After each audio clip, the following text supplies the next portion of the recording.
Pues vamos a dar inicio a una nueva serie de estudios en el libro de Apocalipsis. Se ha llegado ya el momento de poder estudiar este precioso libro que también es parte fundamental de la profecía que tenemos en las Escrituras. Le voy a pedir que abra su Biblia en este libro de el Apocalipsis, en el capítulo 1. Vamos a poner aquí nuestra atención el día de hoy y dentro de 8 días estaremos viendo en estos 2 días, espero que sean suficientes para ver lo que es la introducción a este libro, los pormenores que necesitamos conocer antes de adentrarnos al estudio ya de los versículos o de los pasajes. Va a ser importante que tengamos presente algunos pormenores antes del estudio y van a ser de importancia porque nos van a ayudar a ubicarnos, a centrarnos para que cuando ya estemos viendo los pasajes bíblicos, los textos, podamos nosotros poder interpretarlos, identificarlos de mejor manera. Capítulo 1, versículo 1 en adelante del Apocalipsis dice: la revelación de Jesucristo que Dios le dio para manifestar a sus siervos las cosas que deben suceder presto, y la declaró enviándola por su ángel a Juan su siervo, el cual ha dado testimonio de la palabra de Dios y del testimonio de Jesucristo y de todas las cosas que ha visto. Bendito sea el Señor. Ocupen su lugar, hermanos. Si usted viene preparado para tomar notas, vamos a ver algunos detalles. Va a ser muy difícil que usted se acuerde de todo lo que vamos a comentar acá en estos estudios martes tras martes. Así es que le recomiendo, si usted puede anotar por ahí 1 o 2 ideas, algunos conceptos que sean nuevos para usted, bueno, le va a servir para que usted vaya incrementando su conocimiento sobre el Apocalipsis o reforzando su conocimiento, el conocimiento que usted ya tenga. Bien, tenemos a manera de título aquí en esta fotografía, en este cuadro, tenemos la figura, un cuadro de Jesús sentado en un trono y con una corona sobre su cabeza. Escogimos este cuadro porque de eso se va a tratar el Apocalipsis. No sé qué idea tenga usted del Apocalipsis, no sé qué piense usted del Apocalipsis. Probablemente la mayoría de sus conceptos del Apocalipsis estarán errados. Y a través de ese estudio no pretendemos demostrarle que sus conocimientos anteriores del Apocalipsis estén errados, sino queremos guiarlos y dirigirlos hacia el conocimiento correcto de este libro. Y es que este libro trata y fue escrito para enseñarnos que al final de los tiempos, el que ha triunfado ya en la cruz del Calvario es el Señor Jesús. Este es el tema principal de Apocalipsis. Es la victoria gloriosa de Jesucristo y la consumación del plan de los siglos. De eso va a tratar el Apocalipsis. Es lógico que va a presentar esta victoria. El siervo de Dios Juan nos va a presentar el retorno triunfal de Cristo, y lo va a hacer de una manera que es a través de símbolos, de figuras. Pero el mensaje es este: la victoria gloriosa de Jesucristo y la consumación del plan de los siglos. Decimos que el libro del Apocalipsis es un libro para la iglesia, no solo para la iglesia que sufrió en el primer siglo, sino para la iglesia de todos los tiempos, incluyendo la iglesia que sufrirá momentos antes del segundo advenimiento de Cristo. Este libro es altamente teológico y se centra, escuche bien, y se centra en la victoria de Cristo en la cruz del Calvario, la resurrección y al final su señorío. El Apocalipsis trata acerca de Cristo en la cruz, en la resurrección y de su señorío, hermanos. El enfoque principal no es la iglesia, ni cuánto va a sufrir o no va a sufrir la iglesia. El enfoque tampoco es la vida eterna, ni las coronas que hemos de recibir o no en el reino de los cielos. Todo eso es secundario. No podemos acercarnos al estudio de Apocalipsis y olvidarnos que el apóstol Juan se encuentra exiliado en la isla de Patmos, es lo que dice capítulo 1, versículo 9. Yo, Juan, vuestro hermano y participante en la tribulación y en el reino y en la paciencia, o sea, en la perseverancia de Jesucristo, estaba ¿en dónde? En la isla llamada Patmos. ¿Por qué estaba ahí? Por la palabra de Dios y el testimonio de Jesucristo. Lo exiliaron en esa isla porque nunca cerró sus labios, siempre predicó la palabra de Dios y fue fiel siempre al testimonio de Jesucristo. Esa fidelidad al Señor Jesús le ganó el haber sido exiliado a la isla de Patmos. La isla de Patmos se encuentra a unas 45 millas de la costa donde se encontraba su anhelada congregación en Éfeso. Vamos a ver cuál es la relación entre Juan, el siervo de Dios Juan, y la ciudad de Éfeso, una iglesia que fue fundada por el apóstol Pablo. Y cuando el apóstol Pablo después hizo algunos viajes misioneros y estando él ya a punto de morir, deja ahí a Timoteo, pero después la historia nos cuenta que Juan estuvo ahí. Vamos a ver cuál es la relación, pero también la iglesia en Éfeso, una congregación amada por el siervo de Dios Juan. Y aunque las aguas del mar Egeo que rodean la isla son aguas normalmente tranquilas y cristalinas, y en un día de primavera o de verano desde la isla se alcanza a ver un hermoso panorama, y sobre todo de las colinas de la isla, y unas vistas preciosas hacia el mar Egeo. Sin duda, aún en ese cuadro hermoso encontramos al siervo de Dios Juan sufriendo el exilio y sufriendo el vituperio en esa isla.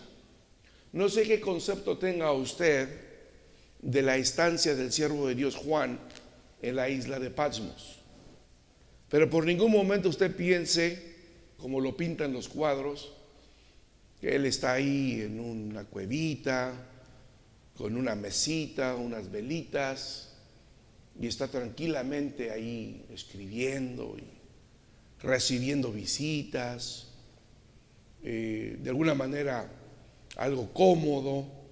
No, quienes eran enviados a la isla de Patmos en el primer siglo era para trabajar en las minas del mármol.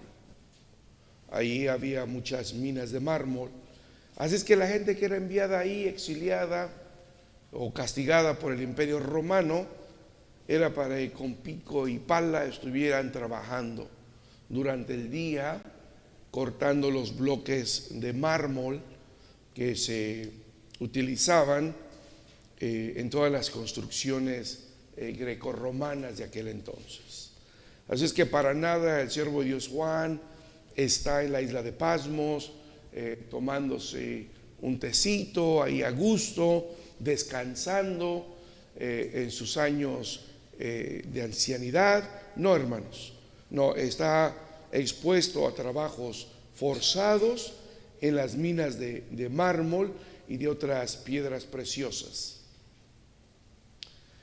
Por tanto, para entender bien el Apocalipsis, el estudiante debe de prepararse mentalmente para sumergirse en la revelación de Jesucristo y analizar sus implicaciones, esta revelación de Jesucristo, qué implicaciones tiene a la iglesia primeramente del primer siglo.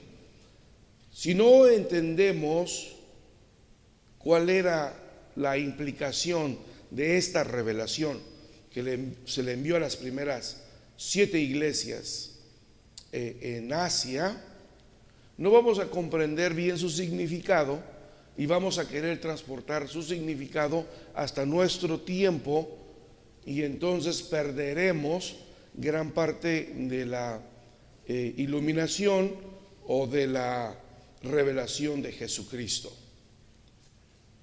Necesitamos tener precaución a la hora de acercarnos al Apocalipsis, de no desconocer su contexto histórico, su contexto cultural, religioso, y sobre todo tratar de interpretar correctamente los simbolismos, los números que maneja el Apocalipsis, pero adelantándome un poquito para que usted no se desanime, todos los símbolos o la gran mayoría de los símbolos y de los números que utilizó el siervo de Dios Juan para esconder el mensaje de la revelación ante los ojos de los romanos, es claramente entendible para el que conoce el Antiguo Testamento. Si conocemos el Antiguo Testamento, y lo vamos a ir estudiando a la par, ahí en el Antiguo Testamento vamos a ver el significado de cada uno de los símbolos y de los números que Juan va utilizando a la hora de escribir el Apocalipsis. Así es que no se preocupe, la Biblia responde a la Biblia. El Antiguo Testamento nos va a servir para interpretar los símbolos del Nuevo Testamento aquí en el libro de Apocalipsis. A través de este estudio, hermanos, nuestro propósito es presentar una interpretación correcta y amplia del Apocalipsis por medio de la comprensión natural de lo que es literal y la interpretación correcta de los símbolos a través del proceso exegético de versículo por versículo.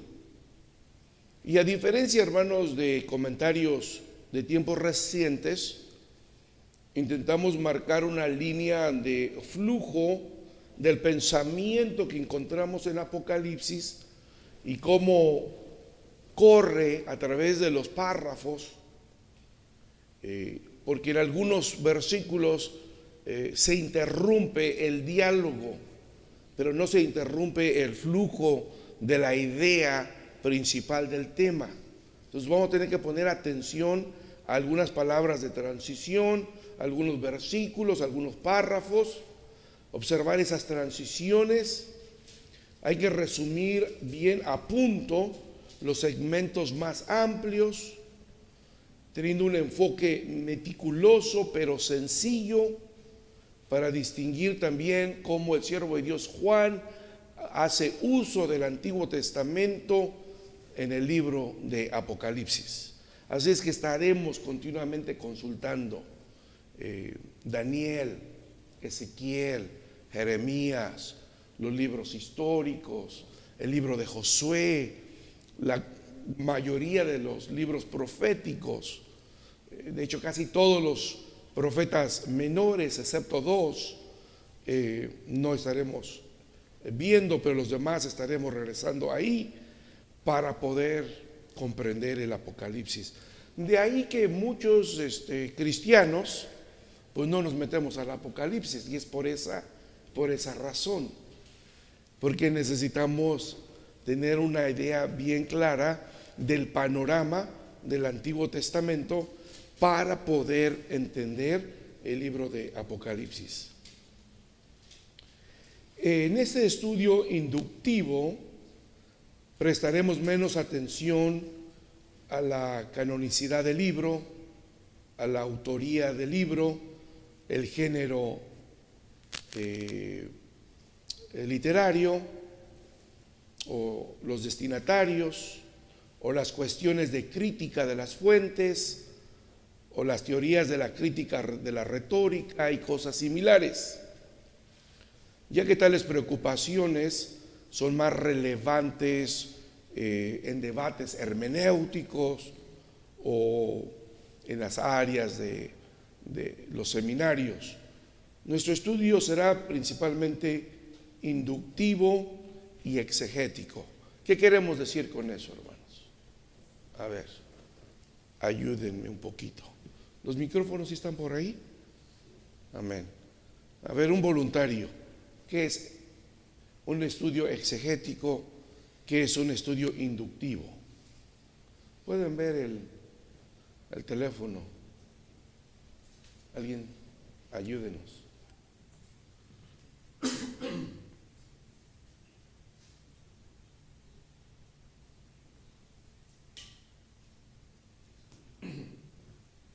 Bueno, ustedes que ya tienen tiempo aquí conmigo, ya deberían saber que es un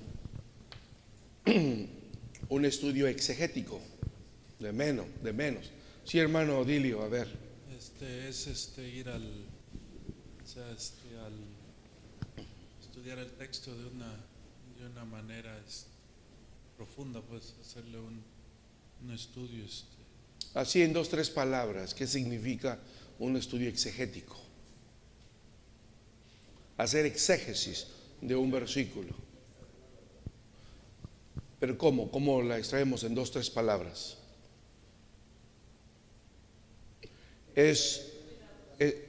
¿Tienen el micrófono? Presten el micrófono, hermano Luis. Extraer una verdad bíblica de un texto. ¿Cómo? ¿Con qué método? ¿Con qué proceso? Recurriendo a las palabras originales,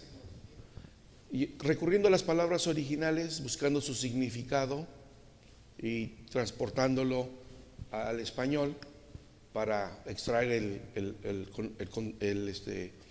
conocimiento, extraer el tema, el mensaje de ese versículo. ¿Sí? Está bien, hermano Luis. Pero es ir al original. Ahora ustedes se van a preguntar, ¿pero existe el original? Claro, el original existe, porque siempre hubo copias de copias de copias. Y aunque los manuscritos, los autógrafos originales, como se les llama en la academia, que la carta que directamente escribió el siervo de Dios Juan, pues no existe. Las cartas que directamente escribió el apóstol Pablo, por su uso, como cualquier libro que usted le da uso, se va desgastando. Se desgastaron, pero hubo hombres de Dios que estuvieron haciendo copias de las copias de las copias. Para que usted sepa,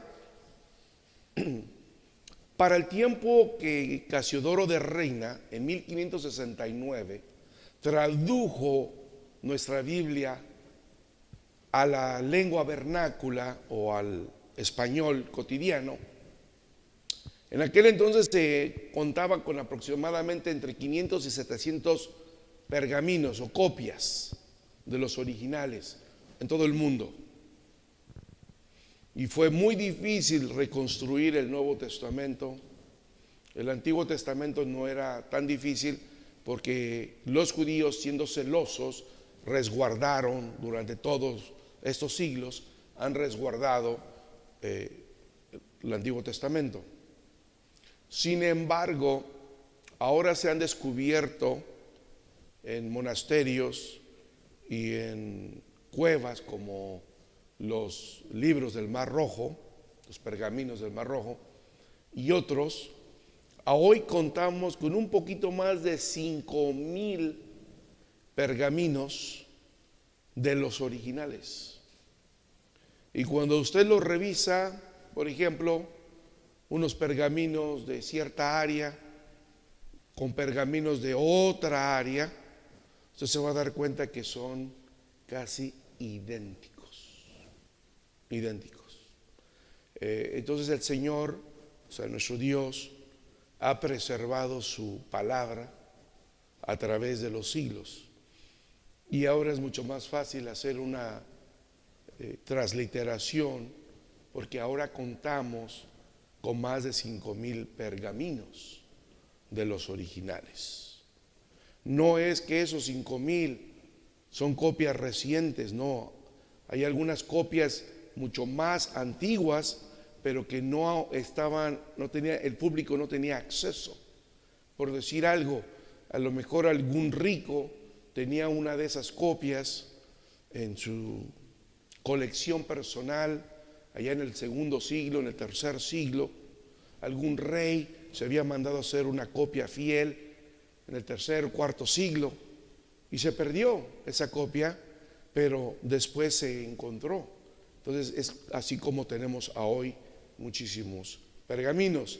Así es que hay personas, hay eruditos de la lengua que se han dado a la tarea de analizar todos esos manuscritos y hacer una versión griega lo más cercana al original. Y existen más de 2 o 3 Nuevos Testamentos directamente del griego original que están en circulación y usted los puede comprar. Nada más hay que, ahora sí que saber leerlos, ¿verdad? Porque están en griego. Pero existe también, hay una recopilación de la Biblia hebrea en hebreo y en arameo de los originales. Entonces, sí hay manera de regresar al original. Bueno, eso es un estudio exegético, pero un estudio inductivo, ¿sí, hermano David? Entonces, podemos o puedo pensar que el Apocalipsis, como, o sea, acordándome de los temas que usted habló antes, podría ser que el Apocalipsis tiene que ser o va a ser un libro en el cual vamos a aplicar lo que usted habló en los estudios anteriores, como la observancia de cada versículo, la interpretación y la aplicación, digamos así, de cada versículo que vayamos viendo. Sí, me imagino que haces referencia, hermano David, a la clase de métodos de estudio. Ajá. Exacto, la clase de métodos de estudio nos va a servir para que cada uno de nosotros, muy personalmente en casa, pueda estudiar el texto y arribar a la misma interpretación a la cual vamos a estar arribando acá en grupo, porque no es posible, no sería correcto que aquí arribemos a una interpretación y usted en casa arribe a otra interpretación. Un texto, el mismo texto de la Biblia o un texto de la Biblia solo tiene una interpretación. Lo he dicho muchas veces. Un texto de la Biblia solo tiene una interpretación. Eso de que yo lo entiendo así, o a mí me lo explicaron así, o yo lo creo así, es un error hablar en esos términos. Cada texto de la Biblia solo tiene una interpretación. Tiene muchas explicaciones porque se puede explicar de diferentes maneras, eso sí, y puede tener cientos de aplicaciones. Eso sí, que la palabra de Dios es multiforme, es mucho más cristalina y tiene mucho más, ¿verdad?, cortes que un diamante. Por donde usted mire un texto, hay un corte y una aplicación. Por otro lado, hay otra aplicación. Y eso es lo hermoso de la palabra de Dios, que de un texto usted pone a 10 predicadores a predicar del mismo texto, y aunque todos deben arribar a la misma interpretación, no todos lo van a explicar igual y no todos lo van a aplicar igual. Van a salir 10 predicaciones diferentes. Pero nadie puede hablar de un texto del Espíritu Santo y terminar predicando sobre el diezmo, la ofrenda o el perdón de pecados. Si estamos en un texto y todos estamos ahí, es una sola interpretación. A ver, ¿qué es un estudio inductivo entonces? ¿Y alguien lo encontró? A ver, hermano Gustavo. Dice lo siguiente: es un estudio que se enfoca en la observación y aplicación partiendo de lo específico o general para llegar a conclusiones basadas en datos concretos. Lo que es lo mismo es acercarse a la Biblia sin ideas preconcebidas, permitiendo que el texto hable por sí mismo. Amén.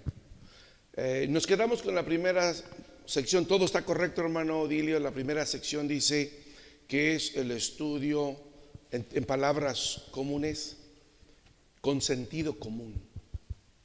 Es un estudio con common sense, con sentido común. Es un estudio donde usted va a aplicar la lógica.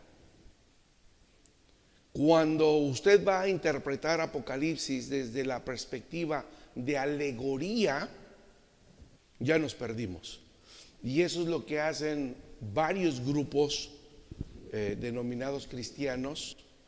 Entre ellos había un conocido predicador adventista llamado Hugo Vendetta, que en sus estudios, en sus predicaciones, juntaba cientos de personas y llenaba el auditorio cuando llegaba este predicador. Pero su estilo de él es alegórico.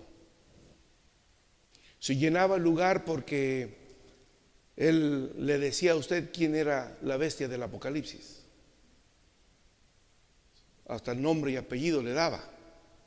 Le explicaba qué significan los 10 cuernos y quiénes son esos 10 reinos, y les daba nombre: fulano, perengano y sutano. Entonces ese tipo de explicación o de acercamiento al Apocalipsis es muy llamativo. Apela a los sentimientos, a las emociones. Lo narra como una película de esas de Hollywood, y pues como no, se llenan los lugares. Pero no es exegético, es alegórico. Entonces nosotros nos vamos a acercar a este libro a través de la exégesis y del estudio inductivo del sentido común. Entender lo literal como literal y lo simbólico como simbólico. Por ejemplo, si dice que el reino de Cristo será de 1000 años, ¿literal o simbólico? Literal. Una bestia que sube del mar, ¿literal o simbólico? Hay quienes sí piensan que va a salir Godzilla del mar y que se va a comer a la gente y que es un animal de veras. No lo creo. Es posible, pues es posible, pero vemos que son símbolos, ¿sí? Que son símbolos, sí. No va a salir un animal del mar, no. Ese animal no tiene tantas cabezas como dice ahí. Hay que entender qué significa cabeza, ¿sí? Los símbolos, los números, los 7 espíritus de Dios. Quiere decir que Dios está compuesto de 7 espíritus. ¿Por qué no de 8 o de 15? Exacto. ¿Por qué 4? ¿Por qué 7? ¿Por qué 10? ¿Por qué 12? Son números que nos vamos a encontrar nosotros y que tienen un significado. No es tanto a veces el número, sino el significado. De esa manera nos vamos a acercar para nuestro estudio del Apocalipsis. Amén. Bien, vamos a la introducción. Principio de cuentas, hermanos, la Santa Biblia es un libro histórico, pero es un libro histórico como ningún otro libro histórico. ¿Ustedes conocen algún libro histórico que ya viene escrita la historia de mañana? Yo nunca he visto un libro histórico que me diga qué es lo que va a pasar el próximo año. Sin embargo, la Biblia es el único libro histórico en el cual usted puede conocer el pasado, el presente y la historia en el futuro. Estamos hablando de la consumación de los tiempos en medio de un cielo nuevo y una tierra nueva. La glorificación de los redimidos, el reino milenial de Cristo y el romance entre Cristo y la iglesia. En otras palabras, vamos a ver la consumación de esta historia de amor. El Padre buscando una novia para su hijo. ¿O no es así? ¿Nunca lo había pensado así? ¿O no sabe que va a haber las bodas del Cordero? Pues si hay boda, pues entonces tiene que haber una novia y tiene que haber un novio. Entonces vemos que el plan de redención es que el Padre estuvo en busca de una esposa para el Hijo, comenzando desde la eternidad. Así es que cuando se menciona el Apocalipsis, desafortunadamente ya perdió mucho su matiz original, el Apocalipsis. ¿Qué viene a su pensamiento cuando usted escucha la palabra Apocalipsis? O es que esto es medio apocalíptico, decimos. Exacto, la cultura ahora se refiere a catástrofe, desastre, el fin del mundo. La palabra apocalíptico en el diccionario de la lengua española lo define como tiempo de caos, miseria y dolor. Miren, el diccionario en español.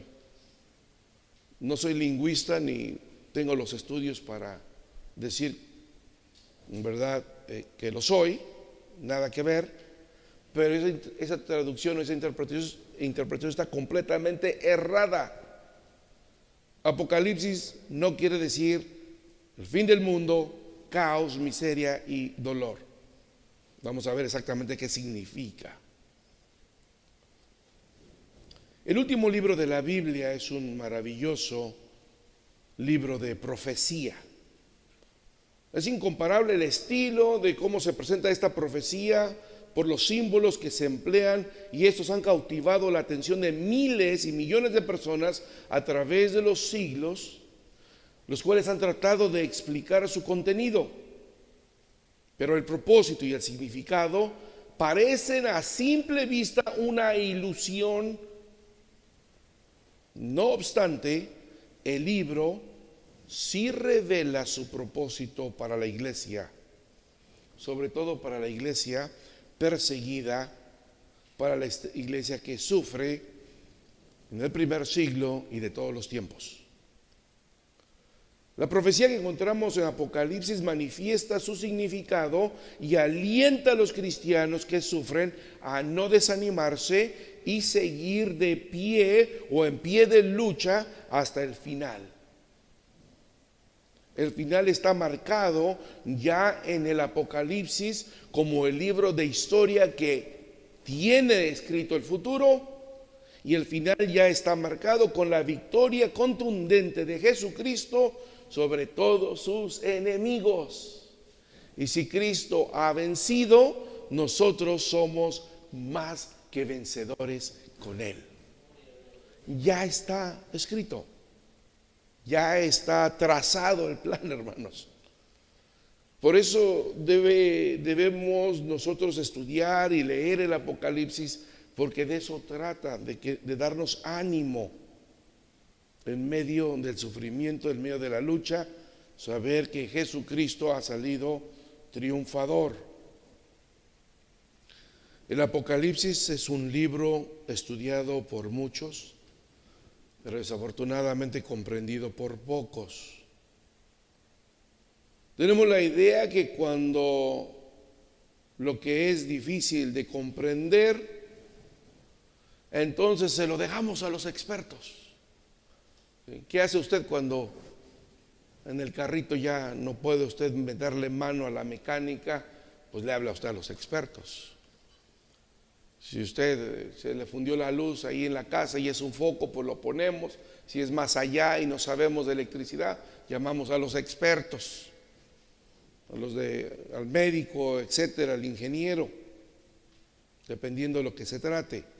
Entonces algunos de nosotros tomamos esa actitud y decimos, no le vamos a entrar al Apocalipsis porque este trabajo le corresponde a los expertos. En este caso estamos hablando que los expertos, decimos nosotros, son los llamados teólogos o los exégetas de los seminarios más renombrados del mundo. Sin embargo, hermanos, muchos de ellos, lea usted sus comentarios, muchos de ellos solo han tropezado a la hora de descifrar o interpretar la revelación de Jesucristo en el Apocalipsis.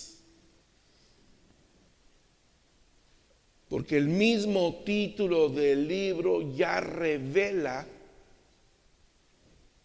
ya indica que no debe ser difícil el estudio del libro. ¿Cómo se llama el libro? Apocalipsis. ¿Y en inglés cómo se llama? Revelación. Y algo que está revelado, ¿está oculto o está a la vista? Entonces, ¿por qué se lo dejamos a los llamados expertos?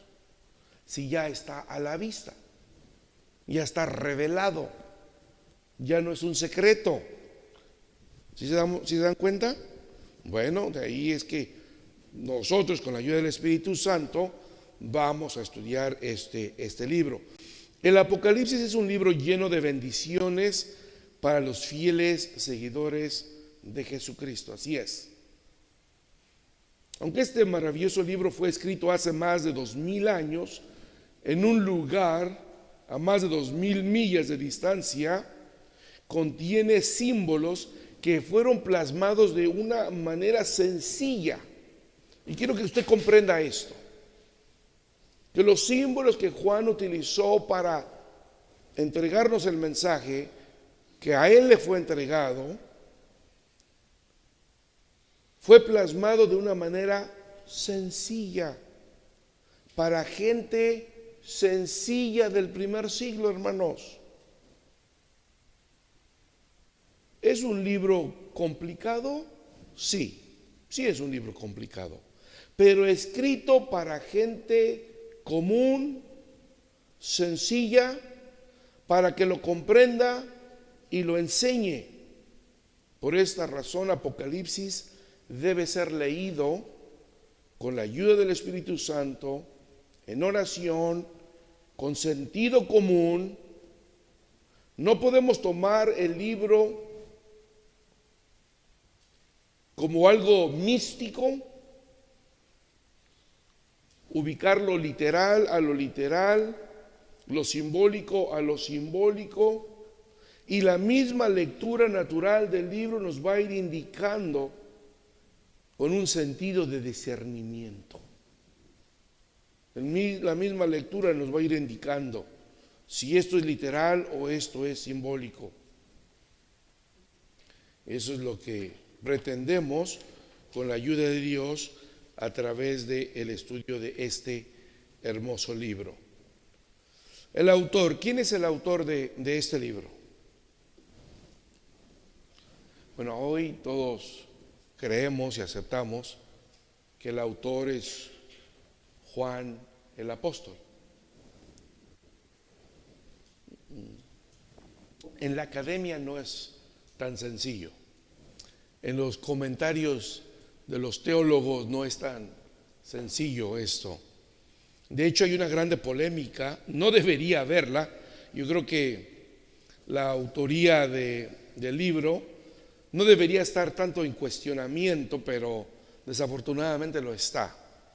Hay teólogos que dicen que este Juan del Apocalipsis no es Juan el apóstol, no es Juan el amado, el discípulo amado del Señor Jesús, es más joven de los discípulos, que para este tiempo era el último de los que quedaban vivos. Otros piensan que unos piensan que fue otro Juan, algún profeta de finales del primer siglo, quien recibió esta revelación, judío por el buen manejo del Antiguo Testamento. Sin embargo, hay evidencia interna y externa que podemos analizar para darnos cuenta que es Juan el apóstol. Parte de la controversia viene de que no fue Juan el apóstol, porque hay eruditos que opinan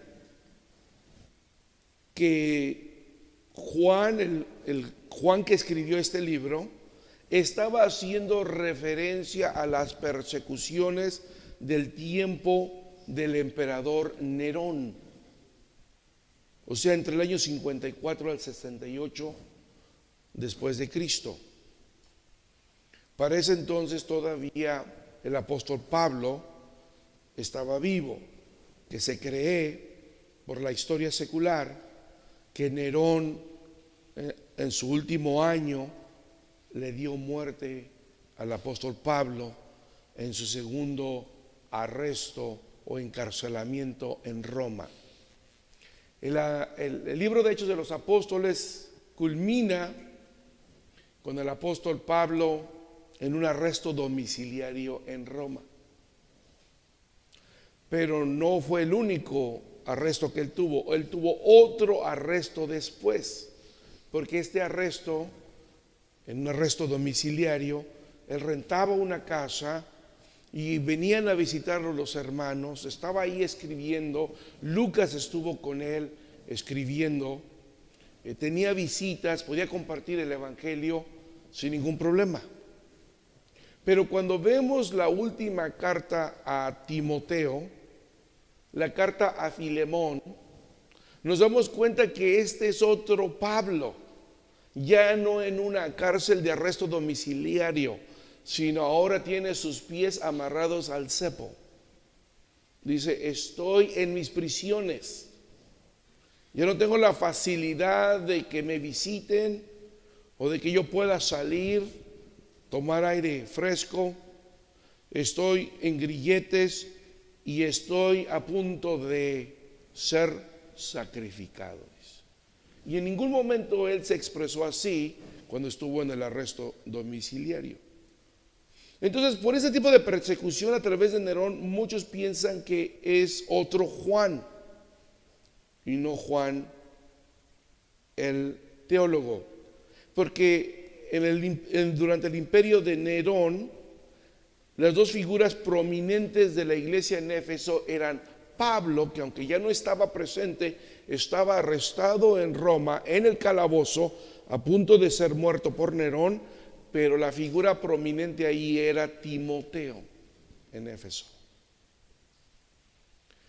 Pero vamos a ver qué sucedió después del año 68, cuando matan al apóstol Pablo, cuando Timoteo ya no es la figura principal en Éfeso, y según la historia llega Juan a ser la figura principal en Éfeso y a ser el obispo de aquella zona, supervisor arriba de Timoteo, porque el que era el obispo de toda esa zona originalmente era el apóstol Pablo, el fundador de las iglesias, quien comisionó a Timoteo como emisario apostólico, principalmente en Éfeso, y ahí él era el obispo, él era el pastor.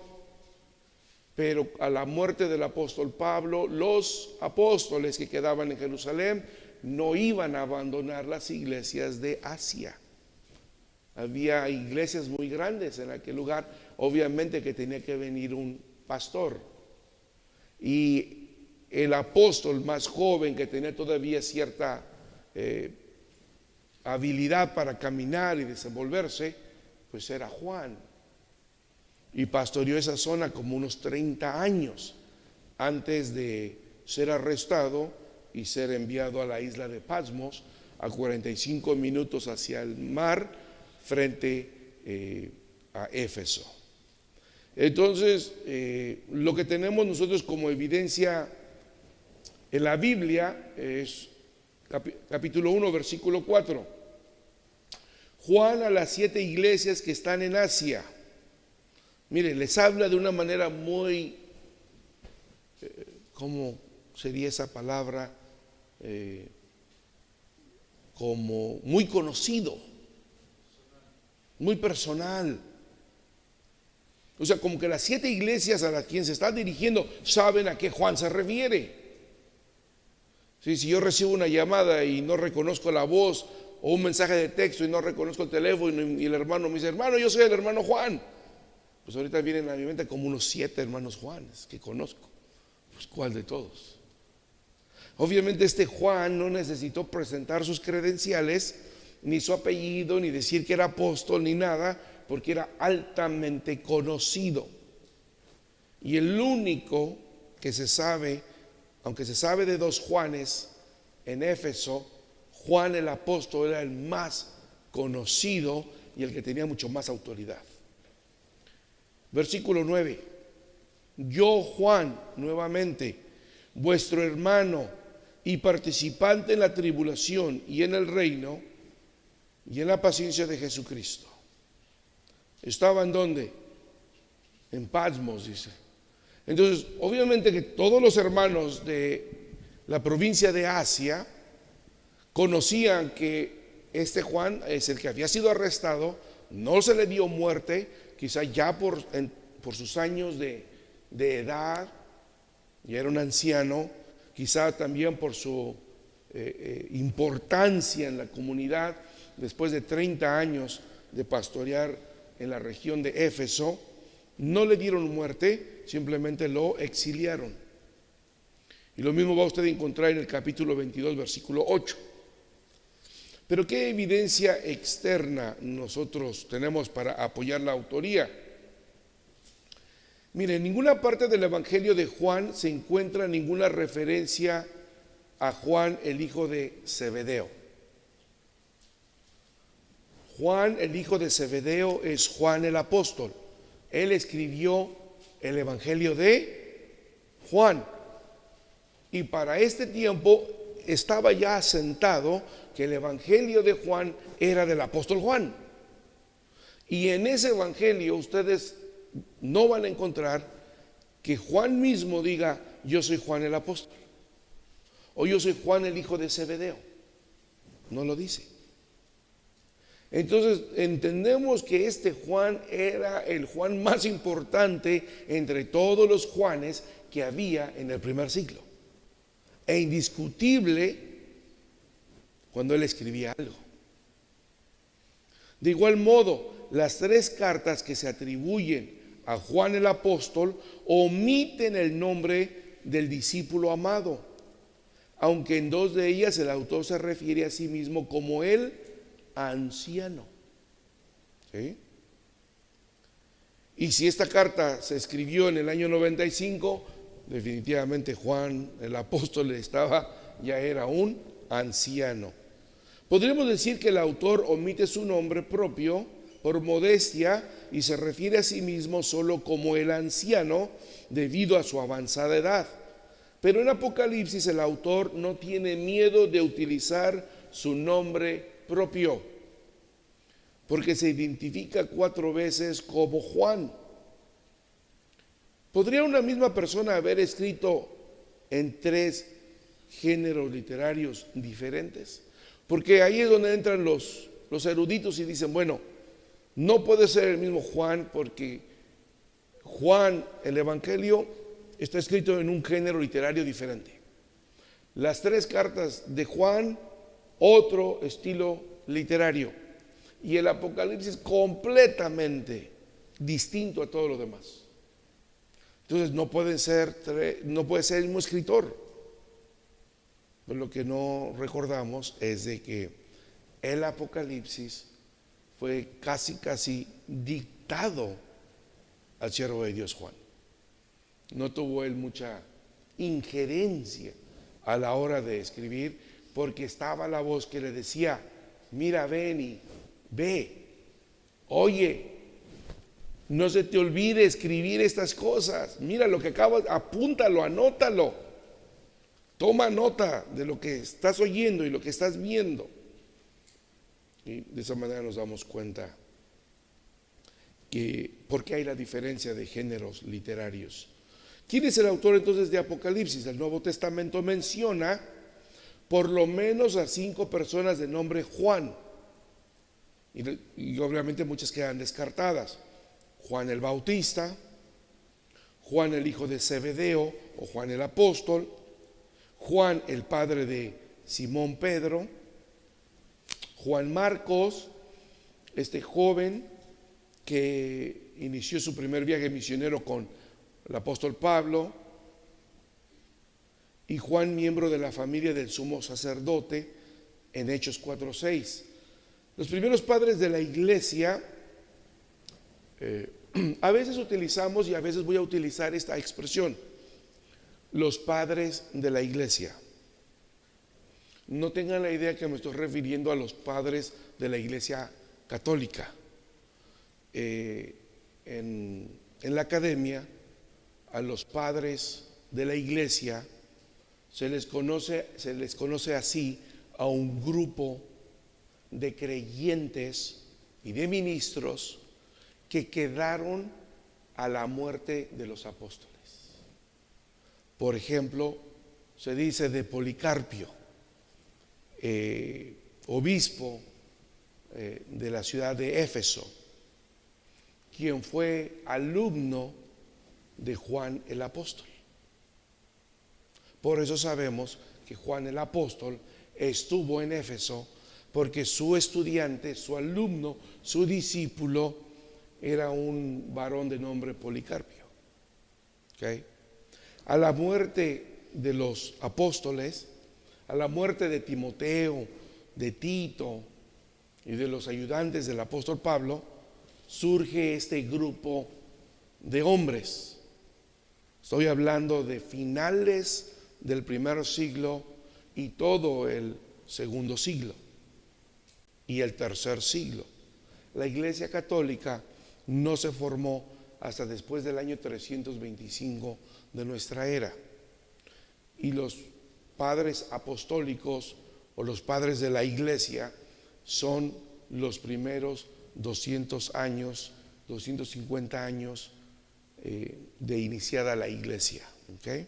Así es que no estoy hablando de los padres de la Iglesia Católica, sino de los que quedaron en lugar de los apóstoles. Obviamente el canon del Nuevo Testamento ya se había cerrado, ya no había más escritura, por eso es que no los tenemos nosotros aquí escritos en la Biblia. Sabemos de ellos porque ellos siguieron después de los apóstoles. Bien, en ese tiempo había un hombre de nombre Justino Mártir. Anótelo. Si usted llega a encontrar algún libro de él, léalo. Justino Mártir, quien vivió en la primera mitad del siglo II, entre el año 135 y el año 150 después de Cristo, en su libro titulado El diálogo con el judío Trifón, él dice: además, un hombre de entre nosotros llamado Juan, uno de los apóstoles de Cristo, recibió la revelación y predijo que los seguidores de Cristo habitarían en Jerusalén por 1000 años. Justino Mártir. Y por cierto, fue un mártir de la iglesia, pero de apellido era mártir. ¿Okay? Y él escribió este libro, Diálogo con Trifón. Y en la página 81, él ahí dice que Juan, uno de los apóstoles de Cristo, recibió la revelación. Y él escribió esto entre el año 135 y 150 después de Cristo. El libro se llama Diálogo con el judío Trifón.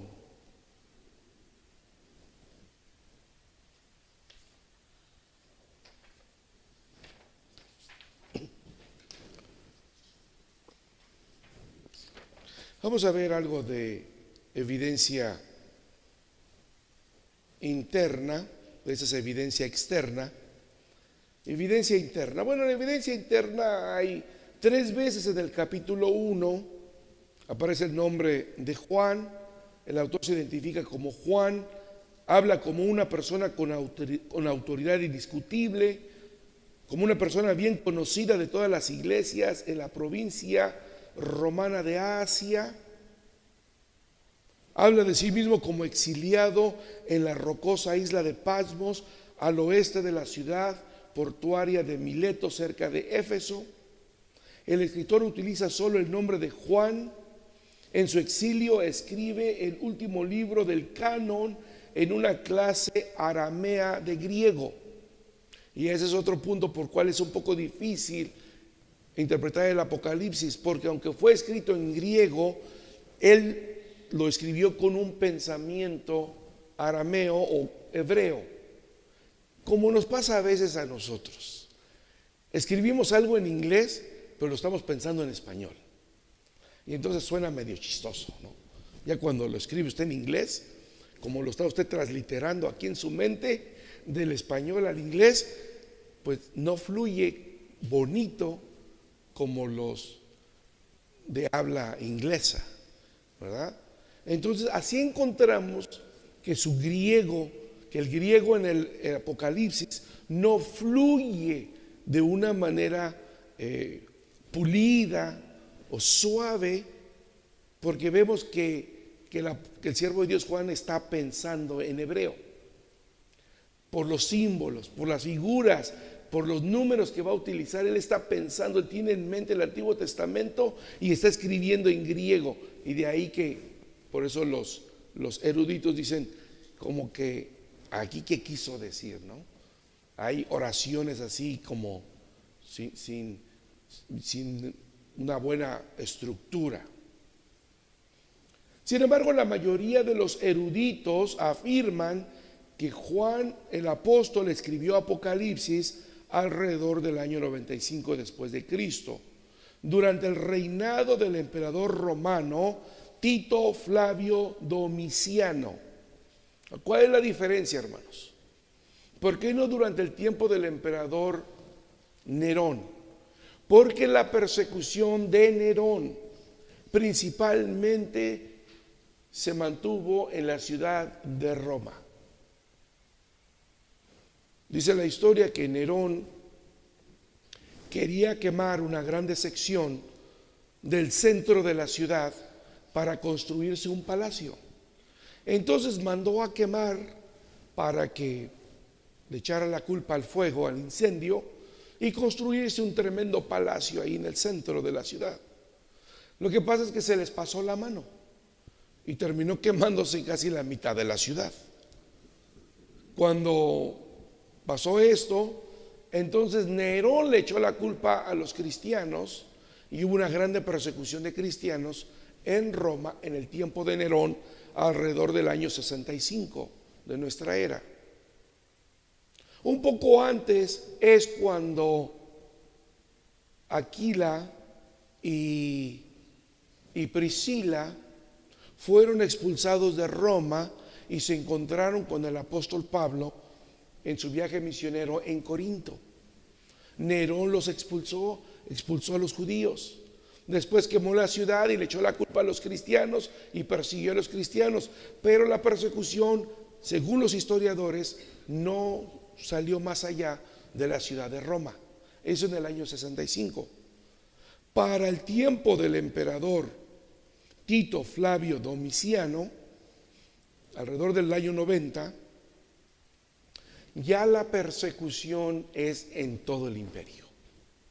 Es en todo el imperio. Ahora, ¿quién es este Tito Flavio Domiciano? De la familia de los Flavios. Su padre fue, su hermano mayor fue Tito, su padre fue Vespasiano, para los que les gusta la historia romana. Vespasiano fue un general romano en el tiempo de Nerón, que tuvo muchas victorias contra los germanos y en Judea. Y a raíz de la muerte de Nerón, él se gana el lugar como emperador, manda a Tito, su hijo, al frente del ejército romano a aplacar la sublevación judía del año 70. Tito sitia la ciudad de Jerusalén, la conquista, la destruye y saquea lo que quedaba en el templo de Jerusalén en el año 70. A raíz de esa victoria, cuando Vespasiano muere, Tito sube al poder como el emperador. Tito tenía un hermano menor de nombre Domiciano. Este es el que queda después de que matan a Tito. Él es el que sube al poder. Y es en el tiempo cuando se escribe el Apocalipsis. Porque vamos a ver más adelante que Domiciano elevó el culto al emperador a otro nivel. Y para concluir, Domiciano es el que oficialmente se empieza a autonombrar Curios Theos, Señor y Dios, y pone en contacto directo, enfrentándose directamente con la creencia de los cristianos, quien consideran que Curios Theos es Jesucristo, que Jesucristo es el Señor y Dios.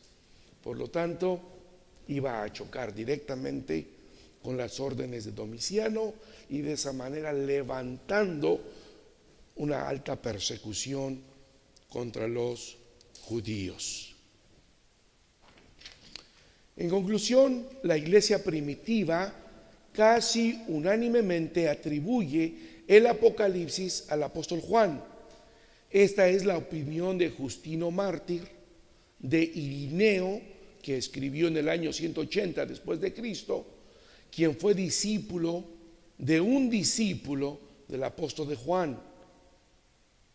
También de Canon Murataniano del año 200 después de Cristo, o de Clemente de Alejandría del año 200 después de Cristo, y también Tertuliano Cartago del año 220 después de Cristo, y aún Orígenes de Alejandría en el año 2023 y Hipólito en el año 240. Todos ellos en sus escritos dijeron que Juan el apóstol había escrito el Apocalipsis. Sin embargo, el verdadero autor del libro no es Juan, sino el mismo Dios. Porque dice la revelación de Jesucristo que Dios le dio y la declaró enviándola por medio de su ángel a su siervo Juan. Es cierto que Juan el apóstol escribió el Apocalipsis, pero Dios por medio de Cristo es su verdadero autor. Por tanto, lo que este libro predice no es el producto de la imaginación humana o propensa a equivocarse, sino es la revelación de la mente y del propósito de Dios respecto a la verdadera historia de la iglesia. Así es que en nosotros no debe haber ninguna duda que Jesucristo reveló a Juan el apóstol el libro de Apocalipsis cuando éste estaba exiliado en la isla de Patmos, hermano.